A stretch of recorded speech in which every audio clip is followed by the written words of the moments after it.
এই সুন্দর লেকটার নাম হলো মার্বেল লেক। পুরুলিয়ার অযোধ্যা পাহাড়ের গায়ে বাংলার একমাত্র গ্র্যান্ড ক্যানিয়ন হলো এটাই। পুরুলিয়ায় কৃত্রিমভাবে বিস্ফোরণের ফলে পাহাড়ের গায়ে বেরিয়ে এসেছিল এক সুন্দর হ্রদ, যার চারিদিকটা এমন খাঁজ কাটা পাথর দিয়ে ঘেরা।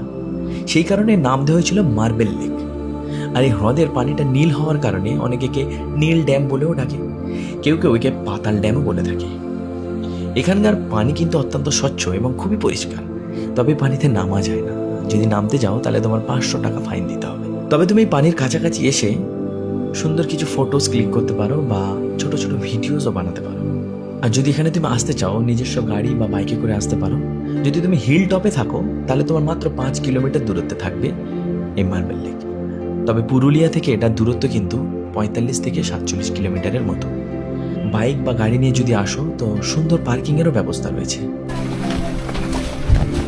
তাছাড়া যদি পুরুলিয়ার ঐতিহ্যবাহী সেই মুখোশ কিনতে যাও, তাও তুমি এখানে কেনাকাটা করতে পারো। এছাড়া অনেক কিছু জিনিস এখানে তুমি কেনাকাটা করতে পারো। তো পুরুলিয়া আসলে মার্বেল লেক কিন্তু মিস করবে না।